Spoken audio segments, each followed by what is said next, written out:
compagnie de Corentin, vous pouvez nous dire ce qui se déroule actuellement? Là, c'est le grand lancement, on va dire. Voilà, donc c'est le premier vol du Chamblay 2015, donc on va mettre en place le ballon pour le départ en ligne aujourd'hui.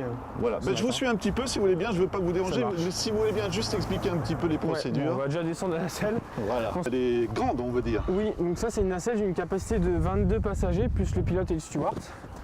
Donc c'est parmi les plus gros ballons qui est en France, qui volent en France. Et je crois le plus gros ballon qui est sur le Chamblay 2015. Voilà. Pilote, steward, vous pouvez nous expliquer? Je ne savais pas honnêtement, voilà. Donc il y a un pilote et un steward qui s'occupe de la gestion des passagers pour l'atterrissage, qui regarde s'il n'y a pas de problème, qui est là pour s'occuper des passagers en fait, comme voilà. Dans un vrai avion. Et la superficie du ballon là? Alors c'est un ballon on parle de mètres cubes à l'intérieur du ballon, c'est un ballon de 12 000 mètres cubes. D'accord. Combien de temps pour le préparer?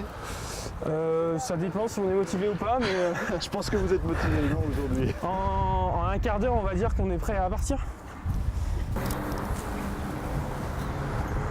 Qu'est-ce qui vous plaît dans la montgolfière en fait? Alors, on va dire que je suis tombé dedans quand j'étais petit. Ouais. Mon père a créé notre société il y a maintenant une trentaine d'années et j'en ai 25. D'accord. J'ai toujours fait ça, c'est à la fois une passion et un métier. Si je vous demandais pour le public de les motiver pour faire de la montgolfière, qu'est-ce que vous diriez? C'est une vraie découverte. Faut pas se dire que c'est un sport, c'est de la découverte. Et du plaisir et surtout du partage. Ouais. Voilà. Nouvelle étape, qu'est-ce qui se passe maintenant? On va commencer à ventiler le ballon. Donc à le gonfler à l'air froid à l'aide de nos ventilateurs, juste là. Et après, on va déjà bien le ventiler au sol. Une fois qu'il est rond, en fait, on le réchauffe et il s'élève. On chauffe avec le bouilloire, si on verra toutes les étapes. Et déjà, on va commencer par le ventiler. La toile, ça a l'air d'une légèreté incroyable, non? Oui. Encore, celle-ci, c'est un ballon assez spécial, qui a un tissu un peu plus résistant, mais qui est plus lourd. Mais qui va permettre au ballon d'avoir une vie plus grande. Avec un ballon classique, on va dire qu'on va faire dans les 600 heures. Celui-ci, on va pouvoir pousser à 800. Peut-être même plus, suivant l'utilisation et l'entretien qu'il y a eu dessus et le stockage en fait. Corentin, on est à l'intérieur, merci vraiment pour ces impressions. Qu'est-ce que tu fais à l'intérieur? En fait, là je contrôle l'intérieur de mon enveloppe pour regarder si tout mon système de poulie est bien correctement en place. Que j'ai pas de nœud, je fais un premier contrôle. J'ai étalé un peu le ballon au sol. Je voudrais qu'il soit réparti sur toute la surface. Le but, c'est de l'aider à se gonfler rapidement, c'est ça? Le but, c'est de l'aider à se gonfler vite? Tout à fait, ouais. Et puis voilà, premier contrôle avant de le mettre debout et puis il faut partir, voilà.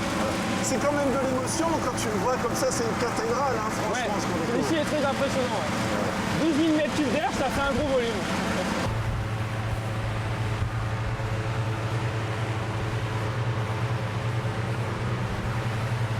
Alors qu'est-ce qui se passe là, Corentin, on fait? En fait, on accroche ce qu'on appelle la soupape du ballon. Donc en fait, au début, elle est tenue par des velcro le temps de préparer le ballon au sol. Et après, une fois que le ballon est debout, on la décroche et c'est toute la pression du ballon qui vient se retrouver sur cette soupape et qui la maintient appuyée en haut. Et on a des cordes avec un système de poulie qui la raccorde en fait au bas du ballon et ça permet de dégonfler le ballon. D'accord. Quand on se pose.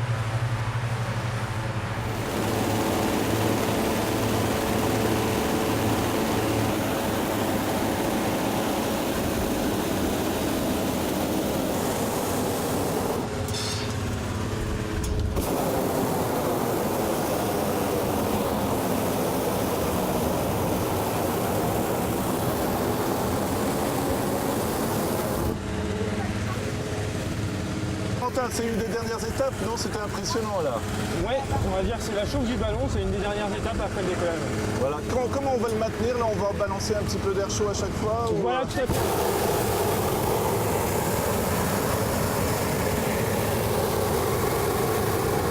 Maintenant, il va s'agir de les mettre à la bonne température pour être à l'équilibre avec le poids des passagers.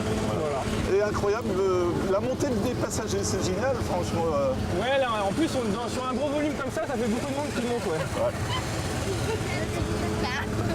Corentin, je vais vous demander de nous expliquer un peu ce que c'est qu'un vol finalement en montgolfière, les sensations, en quoi ça consiste? En quoi ça consiste? C'est très simple. En montgolfière, c'est vraiment un appareil volant qui est très doux, on se déplace avec le vent. Donc c'est vraiment toujours une aventure parce qu'on ne sait pas où on va se poser.